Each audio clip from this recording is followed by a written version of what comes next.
The young woman stopped and took off her shoes and socks. She'd arrived at Princes Park in Melbourne's inner north, a grass reserve used for soccer and football games and utilised by hundreds of people daily as a place to walk or run. But it was just after midnight. There was no one else around, and despite the cold air, the young woman, 22-year-old Eurydice Dixon, ritty to her friends, wanted to feel the grass beneath her bare feet. She did this every time she walked home this way. Eurydice pulled out her phone and texted her boyfriend, "I'm nearly home. How about you?"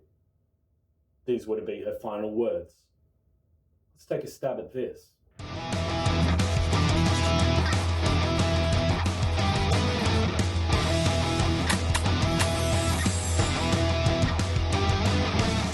Hi mates, and welcome to Something About Murder. I'm Jay Something, and every week I report on true crime from here in Australia. If that sounds interesting to you, go ahead and shoot the like button with your trusty boomstick and stab that subscribe button until it bleeds. Make sure that you also punch the notification bell in the face so you can get notified every time we release a new video. Our videos are also available in audio form on Spotify or, whichever podcast platform is your favourite. The murder of Eurydice Dixon shocked the city. A young woman walking home in the inner suburbs of Melbourne after a night out resonated with many other women, and the public nature of the attack was horrifically disturbing.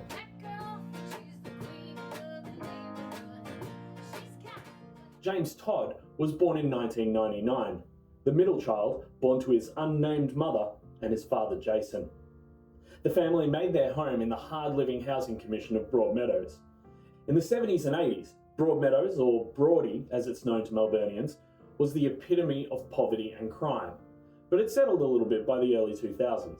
The Housing Commission estates, however, still contained their pockets of dysfunction, and alongside Frankston, continued to earn its spot as the butt of continuous jokes about bogans and the lower class. It was in this Housing Commission area, known locally as the Bronx, where the single-storey brick house was that James grew up in. He shared his house with his parents, his two brothers, and a menagerie of various pets. Those who visited the home found the front yard scattered with rubbish, not to mention the disgusting sight within the house. James's mother was diagnosed with depression when James was just a toddler, and had become what we now know as a hoarder. James and his brothers would have to climb over piles of garbage just to get to the kitchen. Eventually the kitchen collapsed due to the floor rotting away, and the family instead used a hot plate that they plugged in next to the toilet, which was also unusable because it was blocked. The rats that scurried around the house were well fed by leftover human and pet food that was never cleaned up by any of the family. As he became a teenager, James spent more time sleeping in parks or at friends' houses instead of in his own home. To those in his classes at Hume Central Secondary School, James was seen as a weirdo. Some knew him as a chubby mess of a teenager who would often tell terrible sexist or racist jokes and would often explode with anger. Others were well aware of the creepy fat kid who would get too handsy and make disgusting comments about the girls at school. He'd have violent outbursts and storm out of the classroom, constantly in the office with the guidance counsellor or the school authorities. In early childhood, James was diagnosed with Asperger's syndrome when his parents saw a psychiatrist about his temper. James wanted the same meals every day, would lose his shit if he missed his normal train to school. By his early teens, Todd had learned to compensate for some of the symptoms of Asperger's syndrome while hiding others beneath a mask of sulkiness and poor behaviour. Now, just to be clear, we are not blaming what has happened on the fact that James had Asperger's syndrome. It's just simply part of the fact of the young man. At 11 years old, like many boys of his age, James discovered pornography on the internet. According to friends, he became obsessed with finding the darkest sexual fantasies he could imagine. Expelled from Hume Central at 14, James was enrolled at a special education school which provided him with a free iPad, more opportunities to watch the dark pornography that he now enjoyed, the type known as snuff porn, another name for coercive and non-consensual sexual content. Finding nothing to interest him at school, James left at 16 years old and became one of those teenagers that hang around shopping centres like Broadmeadows Central with his mates.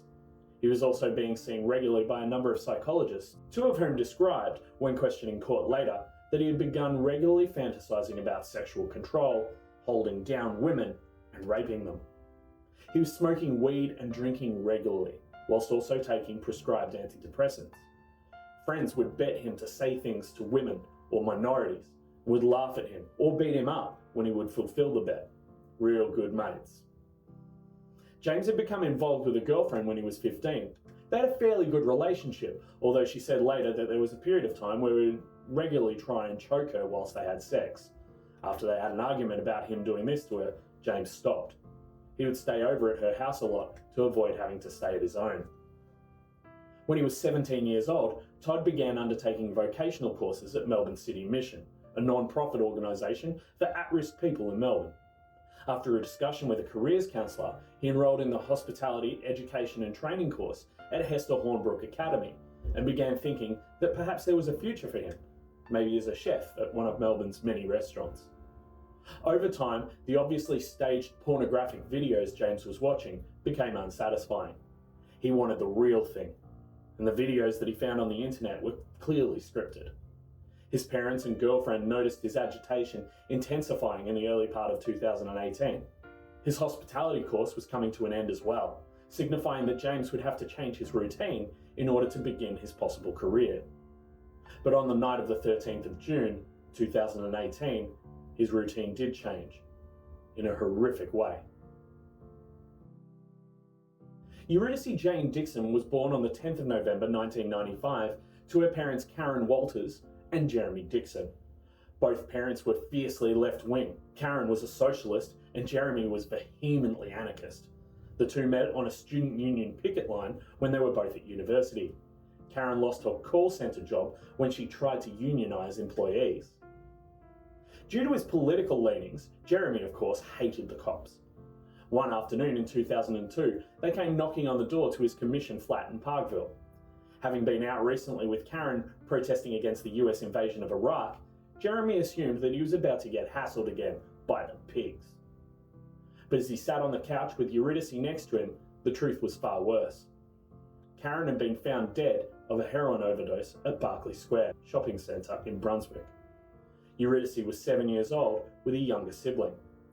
40-year-old anarchist Jeremy Dixon was now solely responsible for them both. The night before, he and Karen had sung and danced while they created an anti-Iraq war banner, and now it was all down to him. Growing up with parents like Karen and Jeremy, Eurydice was never going to be anything but headstrong. She was quiet and introverted and was bullied during her teenage years at Princess Hill Secondary College. But she learned quickly to shrug off the taunts of other students and developed her own sense of humour to deal with the harassment. This would come in handy in her later comedy career.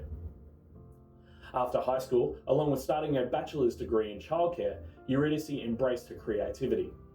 She performed with the Burwood Student Theatre Company at Deakin University and appeared regularly in RMIT's yearly run of short plays called Snatches. Then, in 2015, she started down a new path. One Wednesday night, Eurydice walked into the Station 59 pub on Church Street in Richmond for their usual open mic night. She asked the host, Kieran, if he had room for her to perform some comedy, and he welcomed her onto the stage. Eurydice, or Riddy to her friends, then became a regular presence at the various pubs around Melbourne where comedy thrives. The Great Britain pub, the Exford Hotel, the Inner North Brunswick Hotel on its regular Funny at the Brunny nights. She polished her comedy using her feminist ideals and wry observations of the world to uproarious effect. Around the same time that Riddy began her comedy career, she met Tony Magnuson, who was another performer on the Melbourne circuit. They became friends, and in February 2018, they began a relationship that was built on genuine love and affection between the two. Things were pretty good for Eurydice. Her relationship with Tony was blossoming, her studies were going well, and she performed a few sold-out shows for the Melbourne International Comedy Festival at the Highlander Bar, with a show that she called At Home, I Feel Like a Tourist. She'd also begun writing new material for a show about the tensions of being a feminist who agrees with select arguments from the men's rights movement, and planned to take it to the UK in the future, perhaps at the famous Edinburgh Comedy Festival. On the Tuesday, 12th of June 2018, Riddy posted to Facebook inviting friends to come and see her comedy show on Wednesday at Melbourne's Highlander Bar. "I am doing this tomorrow," she wrote. "You guys should come along and watch. It'll be a good night." At 3:30 on Wednesday afternoon, James Todd finished his day at Hester Hornbrook Academy in Prahran and caught a train into the city. He met up with some friends and they decided to get some drinks in. Having no ID and still being a teenager, he was refused service at the first bottle shop that they went to, before finally getting served a bottle of vodka from Celebration's liquor store on Elizabeth Street. The boys walked up to Batman Park and began to drink. They bought some weed from two men and had a couple of joints. After a while, James and his friends went to Flinders Street Station, where they were known to hang out on the steps. They then caught a train towards Broadmeadows at around 8:30 p.m, but James decided to get off at Newmarket 2 stops later. He caught a train back into the city. At 8 p.m, Eurydice Dixon went into the function room at the top of the Highlander Bar on Highlander Lane in the city, where she was to perform later in the evening. Tony arrived shortly after and he gave her a hug and wished her good luck. She hit the stage at around 9 p.m. and performed 10 minutes of mostly new material, which was met pretty favourably by the 20 or so punters that made up the crowd. Supportive as ever, Riddy stayed after her set to support the other female performers, her loud laugh rippling through the crowd. She may have been shy, but you could hear her laugh a mile away. Tony and Eurydice left the bar at around 10:30 p.m. and walked together to the corner of Flinders and Swanston Street, where Tony caught a tram that was heading down St Kilda Road at around 11 p.m. Riddy blew him a kiss through the tram window, and he sent one back. It was at that stage that James Todd, loitering on the Flinders Street steps and eating fries from McDonald's, noticed Eurydice crossing the pedestrian crossing. Wearing all black, she fit the description of the girls he liked best in his fantasies: curvy, goth, emo girls. This is where James decided to follow her. Eurydice walked up Swanston Street, past Flinders Lane, and was overtaken by Todd, who sat on a stack of milk crates and waited for her to walk past. After she'd gone past him, he let her get a little bit into the distance before following once again, maintaining a constant distance from her. Whenever Eurydice slowed down or stopped, so did James. He hid behind objects so that she wouldn't see him, or innocently rolled a cigarette. This continued the length of Swanston Street, including a period of time where Eurydice went down the escalators at Melbourne Central and returned back up. James Todd hid behind a pillar. Eurydice walked down Victoria Street and turned right onto Elizabeth Street, which turns into Royal Parade, and as she passed the University of Melbourne's Parkville campus, James began to speed up. CCTV footage captured by the University of Melbourne's Bioscience building caught the last footage of Eurydice Dixon at around 5 minutes to midnight. James Todd, all up, had stalked and hunted Eurydice for a little over 4 kilometres. As Eurydice crossed over the walking track into Princes Park, she bent to take off her black shoes so that she could feel the grass under her feet. She did this every time she walked home this way. She pulled out her phone and texted Tony, "I'm nearly home. How about you?" Her boyfriend was already home, asleep on the couch. He didn't get a text message until close to 3 a.m. By this time, Eurydice had passed over 2 of the 3 soccer fields of Royal Park, and as she walked across the 3rd field, James Todd saw his opportunity. A warning: the next few minutes describes a vicious and violent sexual attack. This content may be triggering for some people. Eurydice was knocked to the ground from behind by Todd. Hitting the ground head first, she screamed, turned over, and tried to fight back by scratching at the face of her attacker, but James subdued her. Todd then sat on her chest and ripped her dress open to the waist. He then pulled down her bra to expose her naked body, ripped her underwear, and raped her with his fingers, tearing the edge of her vagina in 2 places. Todd then attempted to rape his victim with his penis, but was unable to maintain an erection. He then slapped her in the face with his penis. This entire time, he had at least one hand around Eurydice's throat. Frustrated at being unable to keep up an erection, Todd then put both of his hands around Eurydice's neck and used his thumbs to push downwards on her airways. It wasn't long until Eurydice stopped struggling and James Todd left her lying on her back in the middle of Princess Park, with her legs bent and her black shoes at her side. Before leaving the scene, Todd took Eurydice's mobile phone. He then walked to nearby Royal Park railway station. Later on, Jaymes would admit that he was disappointed at the way the attack took place, and that he immediately felt like shit. He hoped it would be better next time. Jaymes then spent around 10 minutes scrolling through Eurydice's phone and checking the scratches on his face using the reverse camera, and then he fell asleep on a bench. Meanwhile, at around 3 a.m, a man walking through Princes Park on his way home from work came across Eurydice's body. Shocked, the man contacted 000 and attempted CPR and mouth-to-mouth resuscitation to Eurydice while he waited for the emergency services to arrive. Police and paramedics arrived quickly on the scene and continued attempting to save Eurydice's life, but it was too late. 22-year-old Eurydice Dixon was dead.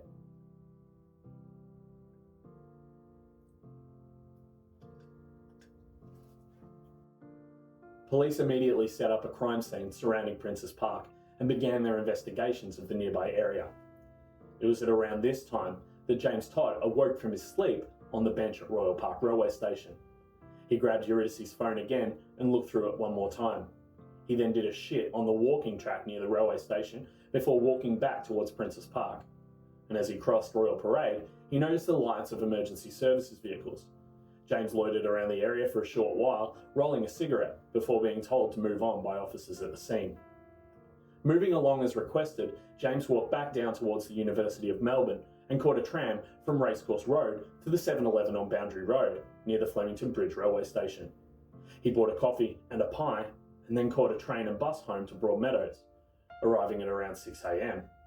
He went into his room with his iPad and Googled Princes Park. The results that followed showed news of the discovery of Eurydice's body. He repeated the same search 5 minutes later before Googling the phrase strangulation and rape porn, taking him to a website where he selected the category brutal rape, choking till death, strangle, forced videos, and viewed 2 pages of results. He then visited another porn website where he searched for videos of brunettes. Finally, he Googled the phrase curvy emo girl, selected the first pornography website, and searched through 4 pages of listed videos. He then fell asleep. Later in the morning and afternoon, Jaymes Googled Princes Park a few more times, hoping for updates on Eurydice's murder. An autopsy on Eurydice's body was carried out later that morning at the Victorian Institute of Forensics in Southbank. Pathologists found injuries consistent with rape, as well as blunt force injuries to the head, torso, and limbs. Bruises were noted on the right jawline, hands, right knee, and leg. There was also the bruise to the forehead with an underlying hemorrhage, from where Jaymes had knocked Eurydice to the ground from behind. In relation to the cause of death, forensic pathologists also noticed bruises to both sides of the neck, abrasions to the lower front of the neck, bruising to the muscles of the neck, and a hemorrhage adjacent to the left hyoid bone. This led to the cause of death being found to be compression of the neck, causing asphyxiation, or possibly reflex cardiac arrest. DNA swabs were taken during the autopsy and submitted for analysis. Semen was detected on a swab from the perineum of the body and from 2 areas on the front of the victim's dress. At the same time, police were contacting Vic Roads as well as businesses on Royal Parade for CCTV footage, trying to piece together the last moments of the young woman, who they had now identified as Eurydice. Her boyfriend, Tony Magnuson, had been questioned by police and had told them where he left Eurydice, so police expanded their collection of CCTV to Flinders Street and beyond. What they saw on these videos haunted them. A young man stalked Eurydice for over 4 kilometres. Police knew the stalker was the person who committed the fatal attack. But who was he? By mid-afternoon, police had provided images and footage of the mysterious young man to Australia's media outlets, and now his face was plastered all over social media. Jaymes Todd left his parents' house at about midday and walked to his girlfriend's place. His girlfriend asked him where he'd got the scratches on his face, and he said it was from his cat. A friend rang him later in the afternoon and told him that his face was all over the media. She said, "If you don't hand yourself in to police, I'll tell them who you are and where to find you." At 7 p.m, Jaymes called the Broadmeadows police station and told the desk sergeant that he had seen CCTV pictures of himself on the news, but he had nothing to do with the death of Eurydice Dixon. The desk sergeant told him, "Okay, well, if that's the case, come into the station and answer a few questions, and then we can stop the pictures being on TV. Jaymes agreed and was driven to the police station by his girlfriend and her mother. Detective Senior Constable Mead was the on-duty CIB detective stationed at Broadmeadows that night. He cautioned Jaymes and then did an initial interview with him. Jaymes said that he'd greened out after drinking and smoking weed, and that he'd caught a bus and then walked up Elizabeth Street and fell asleep at the Royal Park railway station. The interview was then suspended and Jaymes was cautioned again. The detective contacted the homicide squad at police headquarters in Southern Cross with the information he got from Jaymes Todd, and the detectives were dispatched to interview the young man further. These detectives arrived near midnight and began the interview immediately. Once again, Jaymes denied any involvement in Eurydice's murder and told them his story of greening out and heading up Elizabeth Street. This time, he added that he'd seen Eurydice, but only to ask for directions to the zoo. He said she was drunk and he watched her for a little while to see if she did anything funny. Not that it matters, but Eurydice was stone cold sober on the night of her death. She didn't drink on performance nights, thinking that it ruined the natural flow of her comedy and made her forget bits. At 1 a.m, after around 660 questions to Jaymes Todd, the interview was paused so that one of the detectives could prepare some documentation for taking DNA from Jaymes Todd. The detective that remained in the room with Todd told him what was happening next in terms of the forensic process. They were going to take saliva and blood from him to check DNA with that found at the crime scene.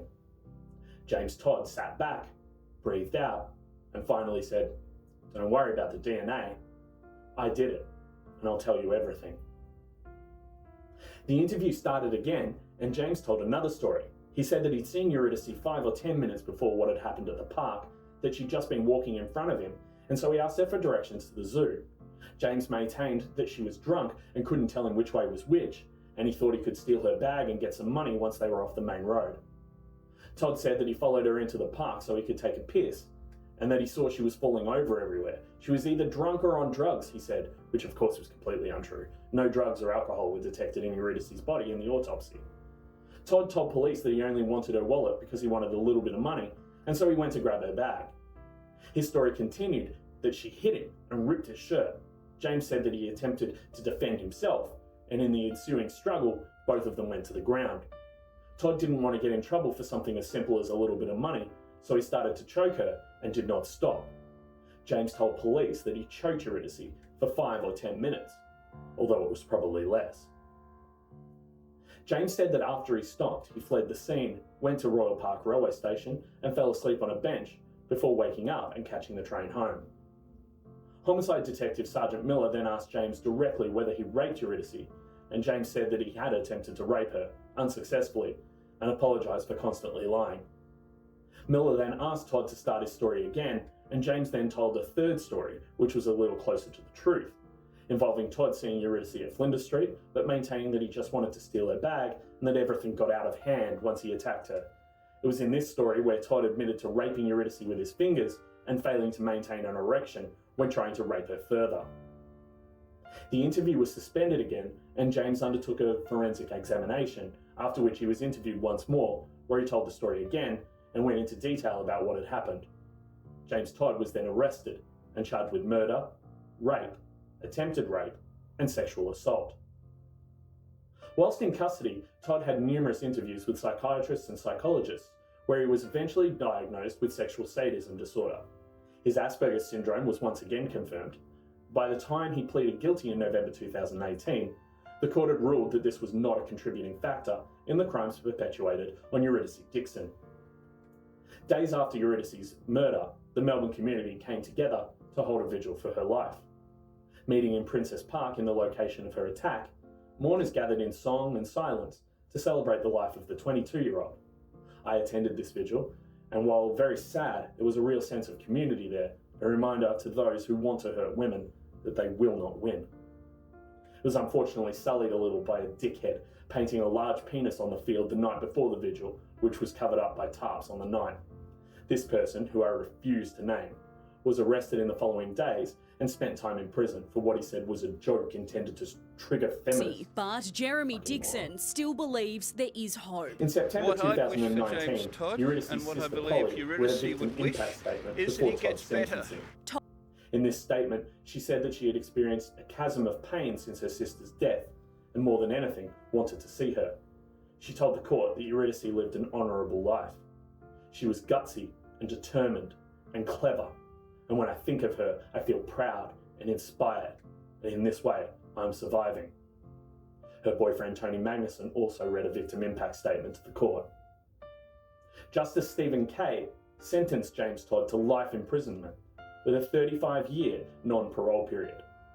In his sentencing, Justice Kay wrote that Todd's chance of reoffending was likely to be high, and he was likely to pose an unacceptable risk to society, particularly women, and this was factored in during sentencing. Outside court, Eurydice's father Jeremy Dixon said that he was happy that another killer was off the streets. The grieving father also extended his sympathies to those who loved James and maintained that it was a terrible tragedy all round. In 2020, James Todd appealed his sentence as being too harsh. His lawyers asked that his youth, his previous good behaviour, his Asperger's syndrome, dysfunctional home life, and his remorse be taken into account by appeals judges. After deliberation, Judges Ferguson, Priest, and Beach refused Todd's appeal. This refusal was then taken to the High Court of Australia, where Judges Bell and Gagalor upheld the decision. James Todd remains in protective custody and will not be eligible for parole until the year 2053, when he is 54 years old. In early 2019, Victorian Premier Daniel Andrews announced the creation of a financial grant in Eurydice Dixon's memory, aimed to support the professional development of a new generation of local women in comedy in Victoria. The first recipients of this grant were solo comedians Annie Louie and Alex Ward, as well as comic duo Urvi Majumdar and Carla Wills. This grant enabled these women to create showcases at the 2019 Melbourne International Comedy Festival. Later that year, 3 of Eurydice's friends took the ideas that she had had for her next comedy show and made it a reality. The show, titled Inconvenient Empathy, was performed by comedians Greg Duffield, Sophie Prince, and Andrew Roberts at the Melbourne Fringe Festival for one night only, to a captive and sold-out audience. This is how Eurydice Dixon should be remembered, not for the circumstances of her death, but for her amazing creativity and comedic talent.